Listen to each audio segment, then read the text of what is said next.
आपका शिव क्लासेज में स्वागत है। देखिए दोस्तों, जैसा कि आप लोग जान रहे हैं कि मैंने आपको अध्याय 10 का, ठीक है, अध्याय 10 का मैथ का मैं ट्राइगोमेट्री यानी ट्राइगोमेट्री पढ़ा चुका हूं, ठीक है। यानी अध्याय 8 है जिसमें आप पढ़ा चुके हैं और आपको स्टार्ट कर रहे हैं वास्तविक संख्याएं, यानी अध्याय 1 है, ठीक है। अध्याय 1 है यानी अध्याय 8 पढ़ा चुके हैं। क्लास 10 का अध्याय 8 यानी ट्राइगोमेट्री का पूरा जितना क्वेश्चन था आपको 8.1, 8.2, 8.3 और 8.4 का जितने सवाल था वो सभी पढ़ा चुके हैं। और आज आप लोगों को पढ़ाएंगे वास्तविक संख्या। स्टार्ट करेंगे शुरू से, यानी कि वास्तविक संख्या आपका अध्याय 1 है। इसका लेक्चर वीडियो वहाँ है, यानी पहला लेक्चर है, ठीक है। इसमें आपको लोग को जितना उसका जैसे डिफिनीशन होता है, वास्तविक संख्या जितना वास्तविक संख्या होती है, वास्तविक संख्या के अंतर्गत जितना संख्याएं होती है वो सभी को आपको उसके डिफिनीशन बताएंगे, उसको मतलब परिभाषा देंगे कि किसे कहते हैं, ठीक है। तब इसके बाद आपको यानी कि प्रश्नावली का जितना सवाल होगा उसको बताया जाएगा, ठीक है। जैसा कि दोस्तों आपको देख रहे हैं कि आपको लिखा गया है कि वास्तविक संख्या जिसको अंग्रेजी में कहते हैं रियल नंबर, यानी लेक्चर 1 लिखे हैं। वहाँ पर देखिए पार्ट 1। पार्ट 1 का मतलब यहाँ पे ये है कि जैसे वास्तविक संख्या का सिर्फ पार्ट 1 है, ऐसे ट्राइगोमेट्री में पार्ट 1, पार्ट 2 ऐसे लगाकर पार्ट 15 तक बना दिए हैं, लेकिन सिर्फ वास्तविक संख्या में पार्ट 1 है। तो चलिए स्टार्ट करते हैं, समय नहीं गवाते हैं। आपको डायरेक्ट पहला स्टार्ट करते हैं। वास्तविक संख्या है तो वास्तविक संख्या के अंतर्गत जितनी संख्याएं हैं, सिर्फ एक काल्पनिक संख्या को छोड़कर बाकी जितना संख्या है उसी को कहते हैं वास्तविक संख्या, ठीक है। वास्तविक संख्या के अंतर्गत प्राकृत संख्या, पूर्ण संख्या, पूर्णांक संख्या, परमेय संख्या, अपरमेय संख्या, भाज्य संख्या, अभाज्य संख्या, सभी संख्या इसके अंतर्गत आती है। इसलिए पहले मैं स्टार्ट करूंगा प्राकृत संख्या, ठीक है। तो चलिए प्राकृत संख्या किसे कहते हैं। तो चलिए दोस्तों, तो क्या है यहाँ पर वास्तविक संख्या। चलिए, तो वास्तविक संख्या, तो कोई अगर पूछे कोई संख्या किसे कहते हैं, या कोई अगर आपसे कोई पूछ दिया जाए कि अंक क्या होता है, अंक, तो ध्यान से देखिए। अंक जैसे मैंने 2 लिख दिया, 3 लिख दिया, 4 लिख दिया, 1 लिख दिया, एक 5 लिख दिया, 6 लिख दिया, 7 लिख दिया, 8 लिख दिया, 9 लिख दिया, यानी 1 से लेकर 9 तक जितनी संख्या ऐसा अंक है उसी को हम लोग कहते हैं अंक। क्या कहते हैं? अंक कहते हैं।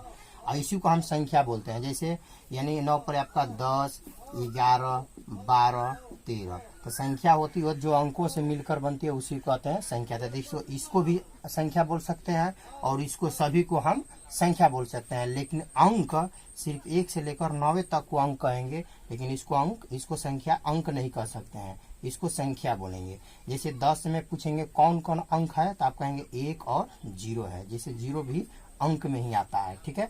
जैसे मैं 13 पूछूं तो 13 क्या है, इसमें अंक है 1 और 13, 1 और 3, 2 अंक मिलकर संख्या बना है, ठीक है। इसको हम संख्या बोल सकते हैं, इसको संख्या बोल सकते हैं। लेकिन कहेंगे कि दोनों को अंक बोल सकते हैं, नहीं। अगर अंक बतलाना हो तो ऐसे कहेंगे, यानी 1 और 3, इसमें अंक है 1 और 3। जैसे मैं बोलूँ 45 लिखा है, इसमें कौन कौन अंक है, तो कहेंगे 4 और 5 दोनों अंक है, ठीक है। लेकिन संख्या इस दोनों को अगर मिलाकर बोले 45 क्या है, तो आप बोलेंगे संख्या, ठीक है। क्या बोलेंगे? संख्या।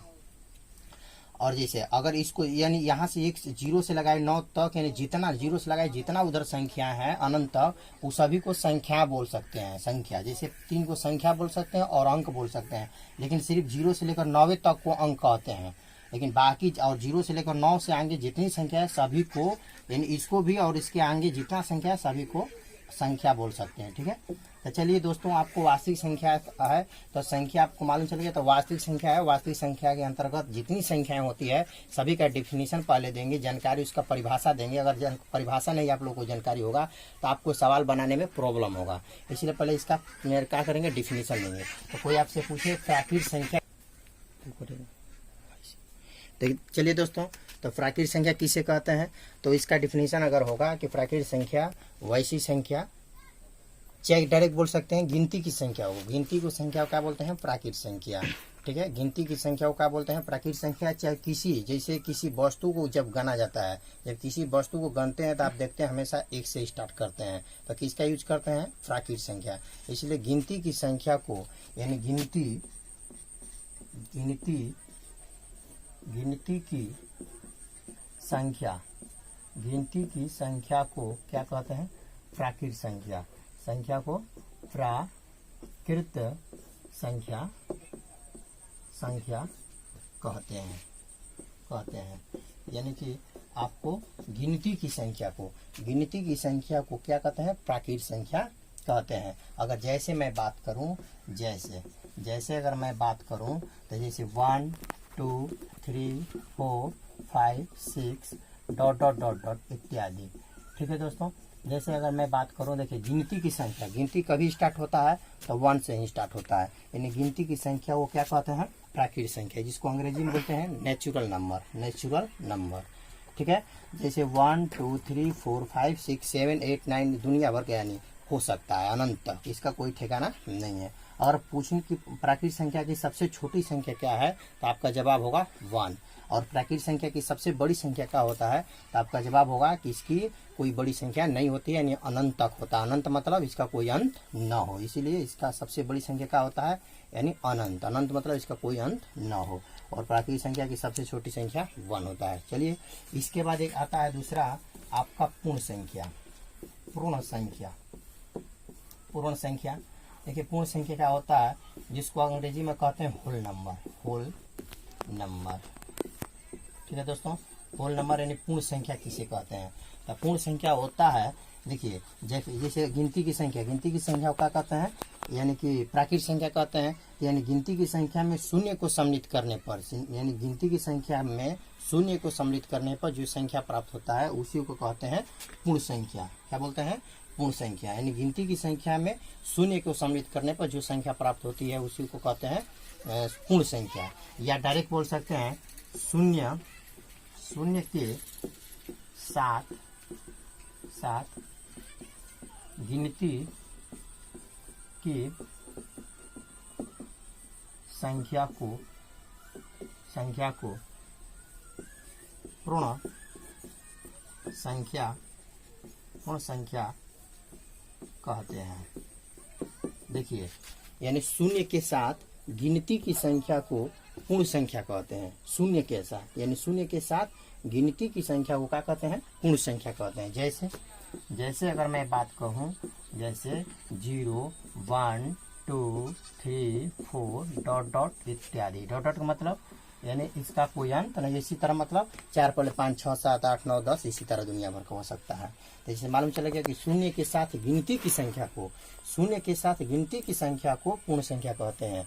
या शून्य यानी पूर्ण संख्या, जैसे प्राकृतिक संख्या में शून्य को सम्मिलित करने पर जो संख्या प्राप्त होती है उसी को बोलते हैं पूर्ण संख्या। जैसे आपको समझ में आए वैसे लिख सकते हैं। ठीक है, तो यानी जैसे हो गया, आप पूछेंगे पूर्ण संख्या की सबसे छोटी संख्या क्या होगा तो आपका 0 होगा, और पूर्ण संख्या की सबसे बड़ी संख्या क्या होगा तो कहेंगे इसका कोई बड़ी संख्या नहीं होता, यानी अनंत होगा। अनंत मतलब इसका कोई अंत नहीं है। अब एक बाद एक आता है तीसरा पर पूर्णांक संख्या आता है। ठीक है दोस्तों, पूर्णांक संख्या इसको बोलते हैं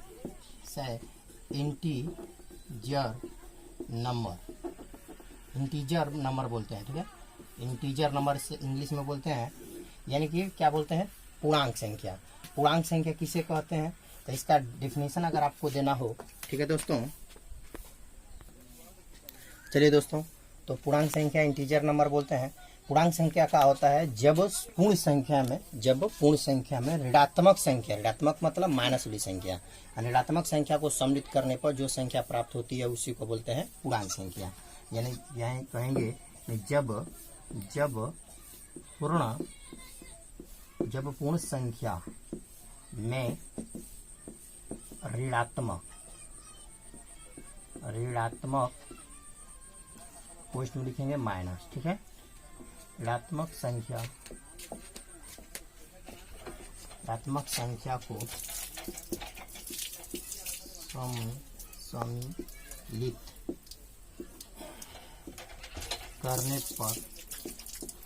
सम्मिलित करने पर जो संख्या प्राप्त होती है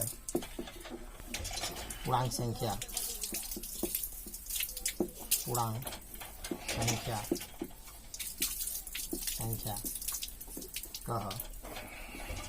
कहलाती है। ठीक है, कहलाती है, यानी कि जब पूर्ण संख्या में ऋणात्मक मतलब माइनस वाली संख्या को सम्मिलित करने पर जो संख्या प्राप्त होती है क्या होती है, पूर्णांक संख्या कहलाती है। जैसे अगर मैं बात करूं, अगर मैं आपसे बात करूं, जैसे -3, -2, -1, 0, 1, 2, 3, 4 डॉट डॉट, इधर भी आप डॉट डॉट लिख सकते हैं। देखिए 0 से लेकर इधर जितना संख्या है उसको बोलते हैं पूर्ण संख्या, और उसमें मैंने माइनस वाली संख्या सम्मिलित कर दिया। देखिए जितने माइनस में देखने में बड़ा लगता है उतने वो छोटा संख्या होता है। जैसे -3 से -2 बड़ा होता है, -2 से -1 बड़ा होता है, -1 से 0 बड़ा होता है, 0 से 1 बड़ा होता है, 1 से 2 बड़ा होता है, 2 से 3 बड़ा होता है, 3 से 4। अब जिधर इधर जाएंगे उतने छोटा होगा। इससे ये छोटा, इससे ये छोटा, इससे ये छोटा, इससे -1 छोटा होता है, -1 से -2 छोटा होता है, -2 से -3 छोटा होता है, -3 से -4 छोटा होता है। ये सभी जैसे -20 और -2 में कौन छोटा होगा, तो -20 छोटा होगा और -2 बड़ा होगा। तो यानी पूर्ण संख्या में ऋणात्मक संख्या या डायरेक्ट बोल सकते हैं, ऋणात्मक संख्या से लेकर और धनात्मक संख्या को ही बोलते हैं पूर्णांक संख्या, या पूर्ण संख्या में ऋणात्मक संख्या को सम्मिलित करने पर जो संख्या प्राप्त होती है उसी को बोलते हैं पूर्णांक संख्या। ठीक है दोस्तों, ये हो गया। जैसे में अगर कोई पूछे आपसे कि पूर्णांक संख्या की सबसे छोटी संख्या क्या होगी, तो कहेंगे इसकी कोई छोटी संख्या नहीं होती है, और नहीं तो इसकी कोई बड़ी संख्या होती है। देखिए इधर भी कोई अंत नहीं है, इधर -3 पहले -4 आएगा, -5 आएगा, -6 आएगा, -7 आएगा, -8 आएगा, -9 आएगा। उधर जाएंगे तो 4 पहले 5, 6, 7, 8, 9, 10 ऐसे बढ़ेंगे। ठीक है, अब देखिए दोस्तों, यहाँ से यहाँ तक जितनी संख्या होती है उसको बोलते हैं धनात्मक। क्या बोलते हैं? धनात्मक संख्या। धनात्मक संख्या किसे कहते हैं? 1 से लेकर जितना बड़ा संख्या उसी को बोलते हैं धनात्मक संख्या, और इधर का जितना संख्या है -1 से -2, -3 इस तरह इधर है उसको बोलते हैं ऋणात्मक संख्या। इन लोगों को बोलते हैं ऋणात्मक संख्या। और डायरेक्ट शून्य को क्या बोलते हैं? शून्य को डायरेक्ट 0 को बोलते हैं शून्य संख्या।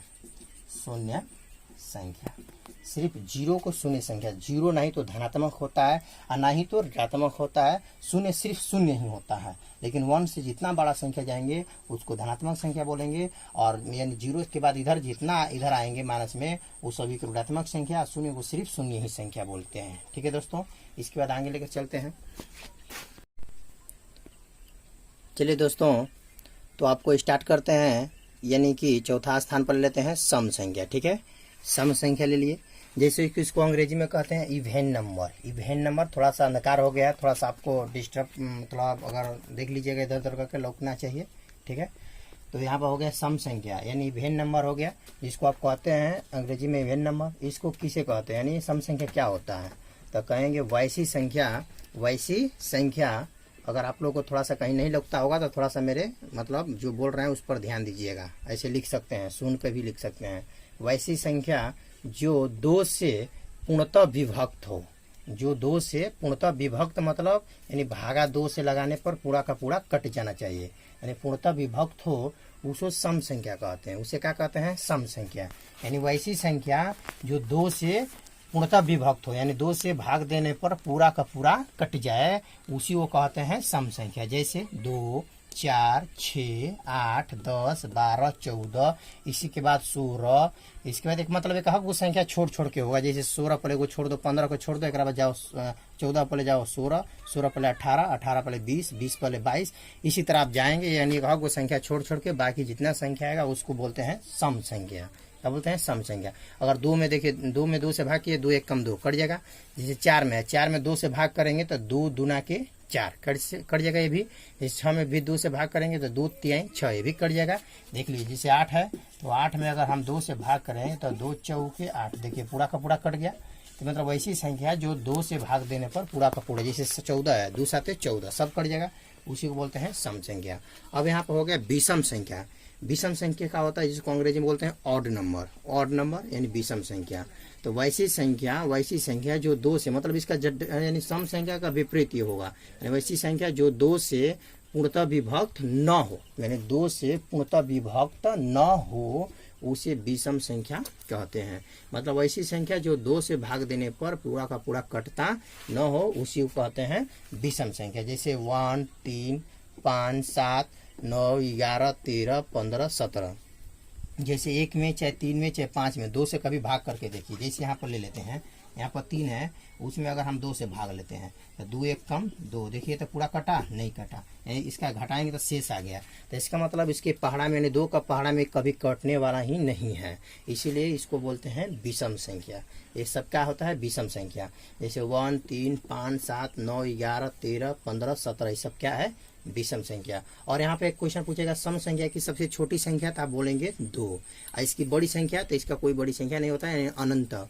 उसी तरह विषम संख्या की सबसे छोटी संख्या 1 होता है, इसकी बड़ी संख्या इत्यादि मतलब अनंत होता है। ठीक है, समझे दोस्तों? यानी कि 1 3 5 7 9 11 13 15 17, मत सोचिएगा 17 तक। 17 पर जाएंगे तो आपको 19 आएगा, इसके बाद 21 आएगा, इसके बाद 23 आएगा, इसके बाद 25 आएगा। इसी तरह का आपको संख्या इसको में भी छोड़ के आपको आएगा।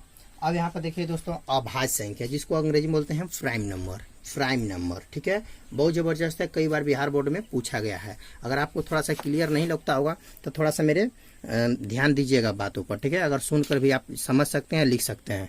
वैसी संख्या जो 1 से बड़ी हो, मतलब वैसी संख्या है जो 1 से तो बड़ी हो, ठीक है, माने वैसी संख्या जो 1 से बड़ी हो और एक और स्वयं से, मतलब एक और स्वयं से विभाजित हो, मतलब एक और स्वयं से विभाजित हो, लेकिन किसी दूसरी या दूसरे, ऐसे लिख सकते हैं, किसी दूसरी संख्या से विभाजित न हो अभाज्य संख्या कहलाती है। यानी फिर से देखेंगे दोस्तों, वैसी संख्या जो 1 से बड़ी हो, मतलब 1 से बड़ी कौन कौन संख्या हो सकती है? 2 हो सकता है, 3 हो सकता है, 4 हो सकता है, 5 होता है, 6 होता है, सब बड़ी संख्या है। तो वैसी संख्या मतलब सभी को नहीं लेना है, वैसी संख्या जो 1 से बड़ी होती है। 1 से बड़ी कौन कौन हो सकता है? 2 3 4 5 6 7 8, जितनी संख्या है सब 1 से बड़ी होती है, बड़ी हो। लेकिन करा कि और चलिए देखो दोस्तों, वैसी संख्या जो 1 से बड़ी हो और एक और स्वयं मतलब स्वयं अपने आप स्वयं से विभाजित हो, लेकिन किसी दूसरे संख्या से विभाजित न हो, अभाज्य संख्या कहलाती है। जैसे यहाँ पर 2 3 5 7 11 13 17 19 23 29। देखिए दोस्तों, जैसे 2 है, 2 को अगर हम 1 से भाग करेंगे तो 1 दूना के 2 यानी कट जाएगा, और 2 को सिर्फ 2 से मतलब स्वयं से ही भाग करेंगे तो 2 1 कम 2 यानी कटेगा। ठीक है दोस्तों, यानी कि स्वयं से कटेगा। इसको अलावा क्या है, 2 को अगर हम 3 से भाग करेंगे तो कटेगा? नहीं कट पाएगा। 2 को अगर 3 से भाग करेंगे तो पूरा कटेगा? नहीं कट पाएगा। इसीलिए यानी कि ये जैसे यहाँ पर ले 3 लीजिए, 3 है तो 3 को अगर हम 1 से ही भाग करेंगे तो 1 3 3 बार कट जाएगा, और 3 को स्वयं से ही 3 1 कम 3 स्वयं से काटेंगे तभी कटेगा। ठीक है, जैसे मैंने 5 लेंगे तो 5 को अगर हम 1 से भाग करेंगे तो 1 5 5 कट जाएगा, और 5 को डायरेक्ट 5 से भाग करेंगे तभी कटेगा। लेकिन किसी दूसरे संख्या के, जैसे 5 है, 5 को हम 2 से भाग करेंगे तो कभी कटेगा? नहीं कट पाएगा। इसीलिए जितना इसमें संख्या है उसको, जैसे 17 को आप जहाँ पर 17 है, 17 को अगर 1 से भाग करेंगे तो 1 17 बार में कटेगा, और 17 को 17 से काटेंगे तो कटेगा, लेकिन किसी दूसरे संख्या से नहीं। अगर आप कहेंगे गुरुजी 9 क्यों नहीं लिए? 9 को देखिए, 9 इसलिए नहीं लेंगे क्योंकि 9 को हम क्या करेंगे, 1 से भी भाग लगाएंगे, कट जाएगा। देखिए यहाँ पर आपको मिस्टेक है, देखिए आपको 9 है तो 9 को अगर हम 1 से भी भाग करेंगे तो कट जाएगा, 3 से भी, देखिए 3 लिखे 9, तीनों से कट जाएगा, और क्या है कि 9 से कटेगा, इसीलिए 9 नहीं हो सकता। देखिए यहाँ पर देखिए 1 से कटा ठीक है, स्वयं से कटा ठीक है, लेकिन इसके अलावा किसी दूसरी भी संख्या से कट रहा है, जैसे 3 से कट रहा है, इसीलिए 9 मतलब अभाज्य संख्या नहीं हो सकता है। जैसे मैंने बोला कि आपको 15 भी अभाज्य संख्या नहीं होगा। क्यों? देखिए 15 को अगर यहाँ पर 15 जैसे लिख लिए तो 15 को 1 से भी कटता है, 3 से भी कटता है, 5 से भी कटता है, और स्वयं 15 से भी कटता है। देख लीजिए 15 कितनी संख्या से कटेगा। देखिए आपको 1 से भी कटाएंगे तो 1 15 भी में कट जाएगा, 3 से देखिए 3 5 15, फिर 5 से कटाएंगे तो 5 3 15, और 15 से 15 1 कम 15, ये भी कट जाएगा। तो इसका मतलब इस नियम का फॉलो नहीं करा, इसीलिए ये भी अभाज्य संख्या नहीं होगा। अभाज्य संख्या वही होता है कि वैसी संख्या जो 1 से बड़ी हो और जो 1 और स्वयं से विभाजित हो, लेकिन किसी दूसरी संख्या से विभाजित न हो, उसी को बोलते हैं अभाज्य संख्या। ठीक है दोस्तों, अभाज्य संख्या के क्वेश्चन पूछेगा, अभाज्य संख्या की सबसे छोटी संख्या क्या होती है, तो आपका जवाब होगा 2। क्या होगा 2। अब डायरेक्ट इसका विपरीत अगर कोई पूछे भाज्य संख्या किसे कहते हैं, तो भाज्य संख्या अगर बात करें तो भाज्य संख्या वैसी संख्या जो 1 से बड़ी हो, लेकिन क्या है कि मतलब 1 और स्वयं के अलावा किसी दूसरे संख्या से भी कट जाएगा तो उसको बोलते हैं भाज्य संख्या। जैसे 9 भी है भाज्य संख्या, 4 भी भाज्य संख्या है, आपका 10 भी भाज्य संख्या है, 12 भी भाज्य संख्या है, क्योंकि उसको 1 से भी कटाएंगे, स्वयं से भी कटाएंगे, उसके अलावा किसी दूसरे भी संख्या से कटाएंगे तो कट जाएगा। लेकिन हाई जितना लिखे हैं वो सभी अभाज्य संख्या है। ठीक है दोस्तों, अब इसके बाद क्या करेंगे, नेक्स्ट अगली क्लास में लेकर चलेंगे। जय हिंद, जय भारत।